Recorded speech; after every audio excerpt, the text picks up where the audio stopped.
Bismillahirrahmanirrahim. Assalamualaikum warahmatullahi wabarakatuh. Selamat pagi saudara-saudara yang berbahagia. Pagi hari ini kita akan melanjutkan perkuliahan terkait dengan filsafat ilmu, melanjutkan kuliah minggu yang lalu. Sebelumnya saya ingin menyampaikan, mari kita bersama-sama tetap menjaga semangat untuk terus belajar menuntut ilmu sampai memahami dan menguasainya dan menerapkan dalam kehidupan kita sehari-hari. Semangat ini perlu kita rawat dan kita pelihara, sebab saat ini kondisi pandemik ini menyebabkan sistem perkuliahan yang kita lakukan tidak bisa maksimal sebagaimana kalau kita berkuliah tatap muka.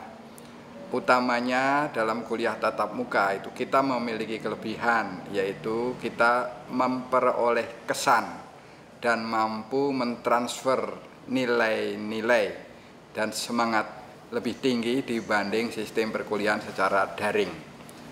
Oleh karena itu, pesan untuk selalu menjaga spirit belajar yang tinggi itu sangat diperlukan untuk menjamin keberhasilan yang lebih baik dalam sistem perkuliahan secara daring ini. Juga saya beri pesan, mari kita bersama-sama tetap menerapkan protokol kesehatan baik di rumah ataupun di luar rumah.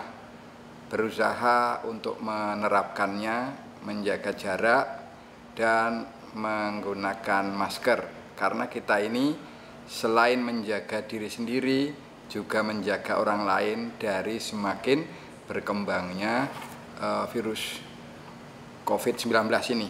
Baik, kita akan mulai. Pada minggu yang lalu saya sudah menyampaikan kuliah yang pertama sebagai pendahuluan. Saya sudah menjelaskan terkait dengan pengertian filsafat, juga menyangkut tahapan proses berpikir berfilsafat.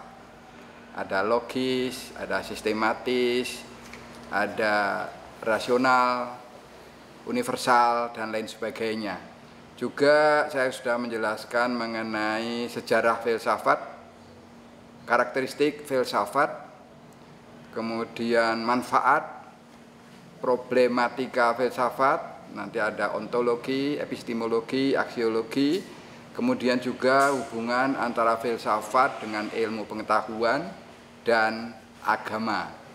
Kemudian ada tugas yang saudara-saudara harus buat, kuis, yaitu membuat contoh bagaimana berjalannya atau terjadinya premis, ada premis mayor, premis minor, dan kesimpulannya. Mudah-mudahan semuanya sudah dikerjakan. Pada pagi hari ini kita akan membahas mengenai bab yang kedua, objek studi filsafat dan ilmu pengetahuan. Saudara-saudara yang berbahagia, bahwa antara teologi atau antara ilmu-ilmu yang terkait dengan konsep ketuhanan dan ilmu pengetahuan di sisi lain, di sini ada teologi, di sini ada ilmu pengetahuan, itu ada daerah yang tidak bertuan, yang kemudian sering diserang baik oleh para teologi yang terkait dengan ilmu-ilmu ketuhanan maupun dari ilmu pengetahuan. Nah, daerah inilah yang merupakan wilayah filsafat. Ini kata-kata Bertrand Russell yang hidup tahun 1872 sampai 1970. Jadi filsafat ini mencoba menjembatani antara dunia teologi dan dunia ilmu pengetahuan. Makin banyak manusia yang tahu, akan makin banyak pertanyaan yang timbul, karena pada dasarnya semakin banyak tahu itu semakin banyak yang tidak tahu, dan semakin banyak pertanyaan. Pertanyaan terutama nanti berhubungan dengan asal-usul kehidupan, asal-usul kehidupan, proses hidup dan mati. Apa hakikatnya, apa tujuannya, apa prosesnya, dan lain sebagainya. Nah, kemarin juga kita sudah sampaikan, filsafat itu pengetahuan mengenai metode, sistematika, dan koheren tentang seluruh kenyataan. Jadi filsafat itu komprehensif mengenai seluruh kenyataan. Itu filsafat. Sedangkan ilmu pengetahuan itu adalah pengetahuan metode, sistematika, dan koheren tentang satu bidang tertentu dari kenyataan. Maka muncul bidang ilmu, dan selanjutnya. Itu ilmu pengetahuan. Jadi filsafat ada di atas ilmu pengetahuan, karena filsafat itu mencoba memahami segala sesuatu sebagai sebuah kenyataan keseluruhan. Jadi dalam pembelajaran ini setidaknya mencoba untuk menjelaskan tentang perbedaan objek studi dan sudut pandang antara filsafat satu sisi dan ilmu pengetahuan di sisi yang lain. Apa perbedaan objek studi dan sudut pandangnya? Kita juga belajar mengenai sedikit pengertian sejarah dan perkembangan filsafat, dasar-dasar pemahaman ilmu pengetahuan, perbedaan pemikiran zaman modern dan kontemporer. Nah, kira-kira ada 4 aspek ini yang akan kita pelajari. Nah, selanjutnya mengenai objek dan sudut pandang filsafat. Saudara-saudara yang berbahagia, menurut objek studinya, filsafat dibagi menjadi objek material atau lapangan dan objek formal atau sudut pandang. Hussein tahun 1964 mengatakan objek material filsafat itu adalah segala bentuk pemikiran manusia tentang sesuatu yang ada dan mungkin ada. Pemikiran manusia tentang sesuatu yang ada atau mungkin ada. Sesuatu yang dalam konsep pikiran itu akan ada atau mungkin akan ada. Nah, itu adalah materi, objek materi filsafat. Objek materi filsafat, kalau menurut Katsof 92, segala pengetahuan manusia serta apa yang ingin diketahui manusia. Itu objek materi filsafat. Kalau tadi mengenai segala bentuk pikiran manusia tentang sesuatu yang ada atau mungkin ada, kalau Katsof mengatakan materi filsafat itu adalah segala pengetahuan manusia. Segala pengetahuan manusia itu adalah materi filsafat. Serta apa yang ingin diketahui manusia. Semua materi yang ada dan apa yang ingin diketahui manusia. Luar biasa sekali ini. Nah, apa manfaat berfilsafat dengan objek yang sangat luas tadi? Yaitu materi filsafat itu semua bentuk pikiran manusia tentang sesuatu yang ada dan mungkin ada, atau segala sesuatu, segala pengetahuan manusia serta apa yang ingin diketahui tentang pengetahuan manusia dan apa yang ingin diketahui manusia. Nah, ini adalah objek material. Lalu manfaatnya apa bagi manusia? Maka melalui filsafat itu manusia dapat melihat kebenaran tentang sesuatu di antara kebenaran yang lain. Kita bisa melihat kebenaran tentang sesuatu di antara kebenaran-kebenaran yang lain yang mungkin ada. Kemudian manusia mencoba untuk mengambil pilihan dalam menghadapi masalah yang berkembang dan belajar menjadi bijaksana. Menghadapi masalah yang berkembang, manusia bisa mengambil pilihan untuk bisa belajar menjadi bijaksana. Bijaksana berarti pilihan terbaik yang bisa diterima oleh semua pihak.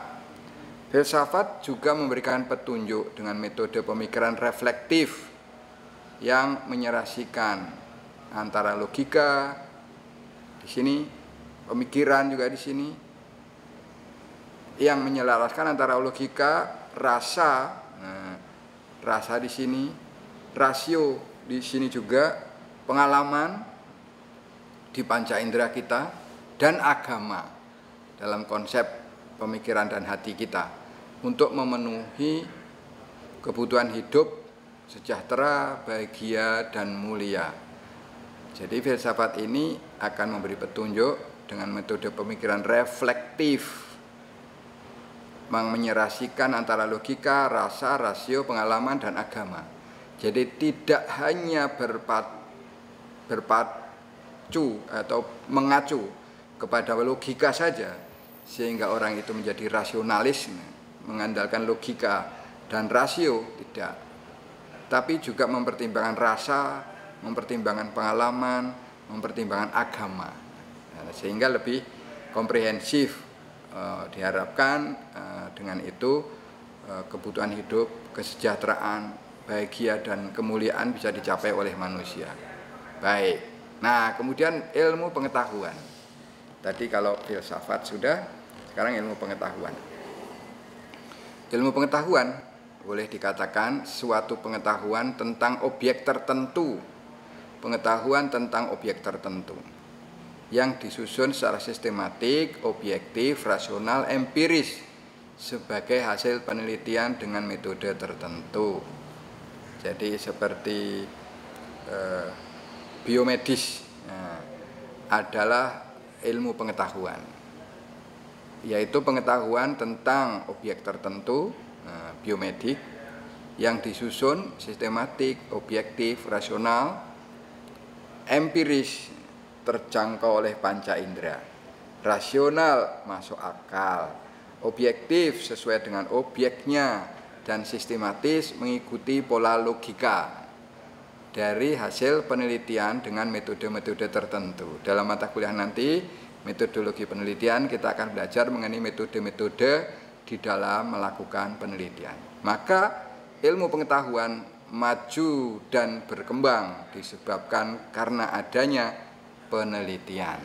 Kalau tidak ada penelitian, ilmu pengetahuan tidak maju dan berkembang, tapi statis. Karena penelitianlah dapat diharapkan memperoleh pengetahuan-pengetahuan baru dalam bidang tertentu yang menjadi objek risetnya.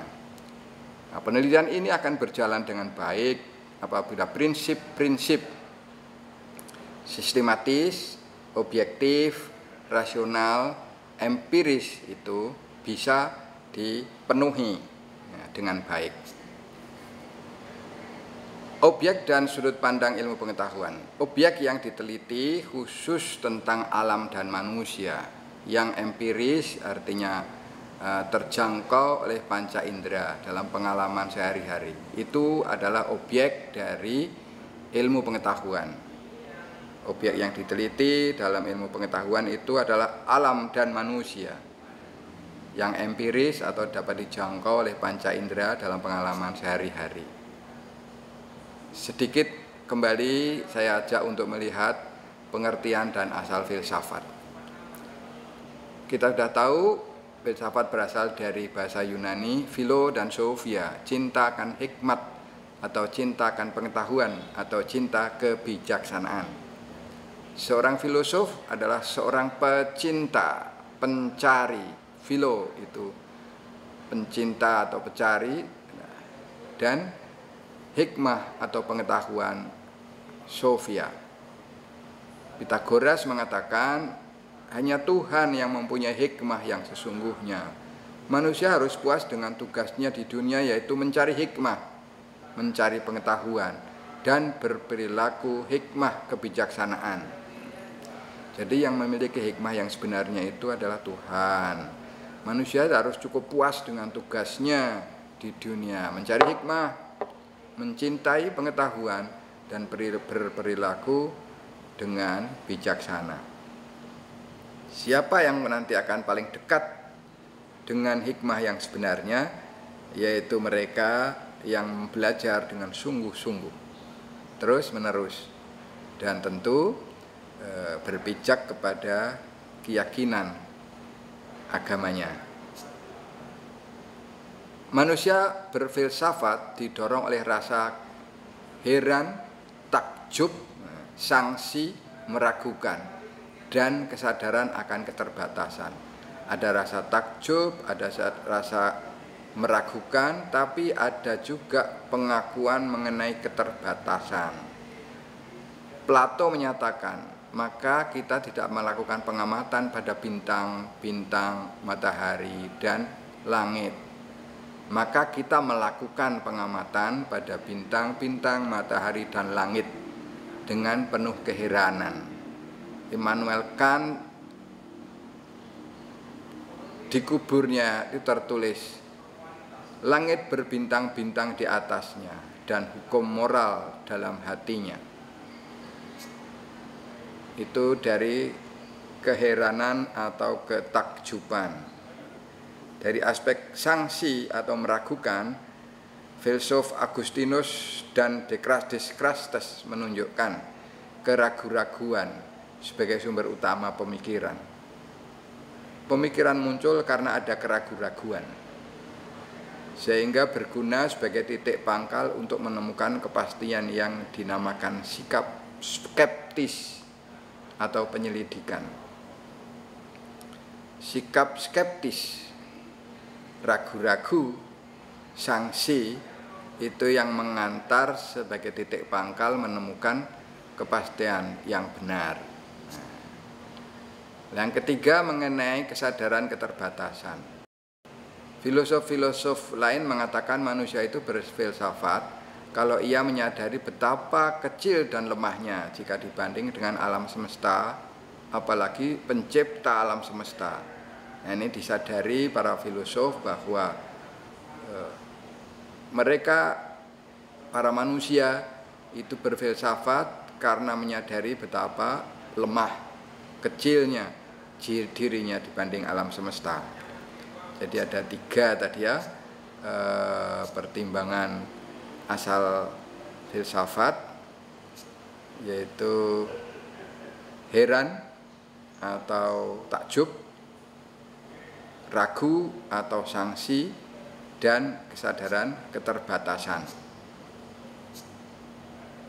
Nah, di dalam sejarahnya filsafat dibedakan menjadi 3. Ada 3 sejarah filsafat, yaitu filsafat di India.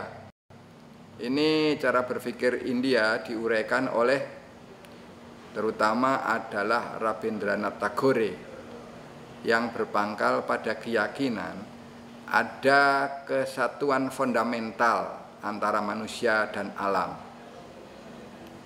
Manusia dan alam itu bersatu, dibagi menjadi beberapa periode besar.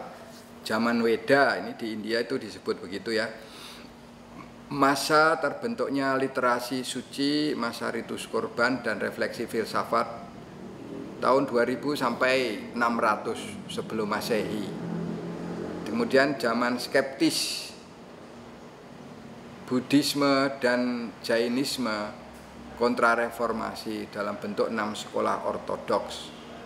Tahun 600 sampai 600 sebelum Masehi sampai 300 Masehi. Ini hanya tahapan zaman filosofi di India.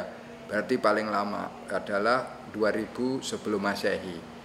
Kemudian tahap berikutnya disebut zaman Puranis 300 sampai 1200. Kemudian zaman Muslim di India juga diakui 1200 sampai 1757. Kemudian zaman modern itu dari Renaissance, dari nilai-nilai India terhadap pengaruh dari luar. Nah, ini ada 5 tahapan. Itu filsafat, sejarah filsafat kelompok pertama yaitu filsafat filsafat India. Yang kedua filsafat Cina. Kalau di India itu bersatunya manusia dan alam semesta. Kalau di Cina pokok pemikirannya itu adalah pri kemanusiaan, sehingga lebih antroposentris. dan pragmatis dibanding India dan Barat. Manusia bertindak supaya tercapai keseimbangan antara surga dan dunia. Manusia melakukan perbuatan-perbuatannya agar ada keseimbangan antara surga yang ada di kahyangan dan dunia. Ada 4 periode, yaitu zaman klasik ini di Cina 600 sampai 200 sebelum Masehi. Berarti ini lebih muda tahap pertama filosof di Cina ini dibanding India, karena di India mulai tahun 2000 sebelum Masehi. Kalau di Cina mulai 600 sebelum Masehi. Ada di sini sekolah filsafat Konfusianisme, Taoisme, Yin Yang, Maoisme, dialektik dan legalisme. Zaman klasik. Kemudian zaman Neo-Taoisme dan Buddhisme. Kalau tadi tahunnya 600 sampai 200 sebelum Masehi, Neo-Taoisme ini 200 sampai 1000. 200 sebelum Masehi sampai 1000 Masehi. Kemudian zaman Neo-Konfusisme tahun 1000 sampai 1900, dan zaman modern 1900 sampai selanjutnya sampai sekarang. Di sini ada pengaruh filsafat Barat, ada Renaissance dari filsafat klasik Cina, ada Marxisme, ada Maoisme. Terjadilah kombinasi pada zaman modern ini. Nah, kemudian filsafat Barat. Jadi yang pertama tadi filsafat India, yang kedua filsafat Cina, yang ketiga filsafat Barat. Ini ada 4 periode, ada zaman kuno, itu 600 sampai 400 sebelum Masehi. Ini pra-Sokrates di Yunani. Zaman keemasan Yunani, di situ ada Sokrates, Plato, Aristoteles, Helenisme. Berarti tahun 600 sampai 400 sebelum Masehi, ini zaman kunonya Barat, itu ternyata lebih muda dari zaman kunonya India, 2000 tahun sampai 3000 sebelum Masehi. Nah, kemudian tahap kedua, periode kedua di Barat itu zaman patristik dan skolastik, tahun 400 sebelum Masehi sampai 1500 Masehi. Kemudian zaman modern dimulai 1500 sampai 1800 Masehi. Di sini ada Renaissance, zaman Barak, zaman Fajar Budi, zaman romantik, ini istilahnya begitu. Dan terakhir periode zaman sekarang setelah tahun 1800 Masehi. Ini filsafat yang ketiga atau filsafat Barat. Saudara-saudara yang berbahagia, selanjutnya adalah perkembangan filsafat. Itu filsafat adalah mencinta kebijaksanaan. Plato memberi istilah yaitu seni berdiskusi. Cicero menyebut sebagai ibu semua seni. Al-Farabi menyelidiki hakikat dari segala yang ada. Ini beberapa definisi singkat filsafat. René Descartes menyatakan kumpulan segala pengetahuan di mana Tuhan, alam, manusia menjadi objek pokoknya. Filsafat sebagai ilmu karena mengandung 4 pertanyaan ilmiah, yaitu bagaimana, mengapa, kemana, dan apa. Kalau apa itu ontologi, bagaimana epistemologi, mengapa dan kemana aksiologinya. Baik, selanjutnya saya akan menjelaskan mengenai sumber dari pengetahuan. Sumber dari ilmu pengetahuan. Jadi pengetahuan di sini yang dimaksud ada ilmu pengetahuan atau science. Pengetahuan hakikatnya merupakan segenap apa yang kita ketahui tentang objek tertentu, termasuk di dalamnya adalah ilmu. Jadi ilmu itu bagian dari pengetahuan. Pengetahuan itu segala yang kita ketahui tentang suatu objek tertentu. Ilmu itu dalam bidang tertentu. Setiap jenis ilmu pengetahuan memiliki ciri spesifik. Ya, tadi sudah saya sebutkan, yaitu mengenai apa yang dipelajari dalam ontologi, bagaimana epistemologi, dan untuk apa. aksiologi pengetahuan tersebut disusun. Jadi sumber dari pengetahuan manusia itu ada 6 sumber pengetahuan manusia. Pertama, pengetahuan manusia itu berasal dari pengalaman empiris. Pengalaman berdasarkan panca indera yang kita miliki. Mata, ada tangan, ada telinga, ada mulut, lalu ada rasa. Itu sumber pengetahuan yang pertama. Yang kemudian sumber pengetahuan yang kedua itu adalah nalar. Nalar atau rasio kita, kecerdasan kita, itu adalah sumber pengetahuan yang kedua. Lalu sumber pengetahuan yang ketiga adalah otoritas atau kekuasaan yang sah. Seseorang yang memiliki kekuasaan yang sah, nah dia mempunyai otoritas terhadap pengetahuan yang dianggap benar. Otoritas ini melekat kepada orang yang sudah memiliki pengetahuan yang sangat luas. Kemudian sumber pengetahuan yang lain itu adalah intuisi. Intuisi ini bisa menjadi sumber pengetahuan bagi manusia. Maka sesama orang yang melakukan bisnis, maka orang yang memiliki intuisi tinggi, pengetahuan tinggi mengenai bisnis bisa dikalahkan oleh orang yang mempunyai intuisi. Intuisi ini sama dengan suatu naluri atau bisikan atau hati kecil, suara hati kecil. Nah, suara hati, ya betul, suara hati. Nah, kalau intuisinya tinggi, dia itu bisa memunculkan pengetahuan baru. Intuisi ini yang mungkin sekarang ini bisa menjadi sumber inovasi atau invensi dari intuisi. Zaman dulu ketika orang belum menemukan listrik, itu intuisi tinggi. Ini ada satu bohlam, ya, belum menemukan bohlam. Ini ada satu percikan api yang terjadi apabila muatan positif dan negatif dijatuhkan, dan percikan api itu akan menjadi sumber cahaya kalau dibungkus oleh semacam bola kaca. Nah, itu intuisi. Kemudian yang berikutnya sumber pengetahuan itu adalah wahyu. Wahyu ini adalah otoritas dari Tuhan atau Allah. Maka kita meyakini benar walaupun kadang-kadang kita tidak membuktikannya.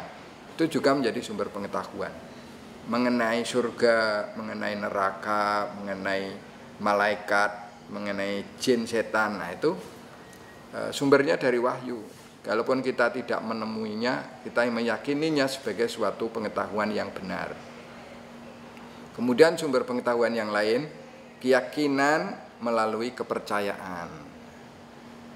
Orang-orang suku tertentu yang meyakini mereka itu tidak boleh menjual padi hasil panen. Ini seperti di desa Ciptagelar di Sukabumi. Mereka itu tidak ada satupun yang menjual padi karena mereka meyakini melalui kepercayaannya padi itu adalah nyawa. Kalau nyawa dijual, maka mereka tidak punya nyawa lagi. Maka mereka merawat, menyimpan padinya untuk kelangsungan hidup mereka. Maka kita bisa lihat, walaupun mereka menanam padi hanya bisa 1 tahun 1 kali, tapi cadangan beras mereka bisa menopang kehidupan masyarakatnya selama 3 tahun. Nah, ini kemudian menjadi pengetahuan bagi masyarakat tersebut. Saudara-saudara, pada zaman Yunani kuno itu disebut juga periode filsafat alam atau kosmologi. Itu ditandai munculnya ahli pikir alam, di mana perhatian dan arah pikirannya hanya kepada alam semesta saja, alam sekitar kita. Lalu muncullah dari pengaruh mitologi, mistisisme, metafisika, dan persepsi. Nah, maka muncullah tokoh-tokoh filosofi, diantaranya yang bernama Parmenides pada abad kelima. Yang kita dapat pikirkan atau bicarakan pastilah yang ada. Yang kita dapat pikirkan atau kita bisa bicarakan itu pasti sesuatu yang ada. Sementara yang tidak ada itu kita tidak dapat kita sebutkan. Jadi kalau kita sebutkan, kita bicarakan, kita pikirkan segala sesuatu pasti ada. Tapi kalau yang tidak ada itu adalah yang tidak bisa kita sebutkan. Nah, itu kata-kata Parmenides. Kalau abad kelima ini, kemudian Xenophanes mengatakan kepercayaan pada satu dewa atau monoteisme. Kemudian Thales abad ke-7, dunia dikelilingi oleh air pada akhirnya dan berasal dari air. Tetapi tidak beranggapan bahwa segala sesuatu terbuat dari air. Dikelilingi air pada akhirnya berasal dari air, tetapi tidak terbuat dari air. Asalnya air tapi tidak terbuat dari air. Lalu Aristoteles, seorang animis dengan ide dunia sebagai suatu keseluruhan kosmos, pada dasarnya hidup dari bersifat ilahi. Padahal dia seorang animis. Keyakinan animis dari Thales dan Aristoteles itu adalah segala sesuatu hidup, bahkan batuan dan air itu hidup. Segala sesuatu itu hidup, batu juga hidup, air juga hidup. Dan segala yang hidup itu tunduk pada hukum sebab akibat. Kosmos sebagai keseluruhan adalah hidup. Segala sesuatu itu hidup dan segala sesuatu yang hidup itu tunduk pada hukum sebab akibat. Dan kosmos, alam semesta adalah keseluruhan hidup. Nah,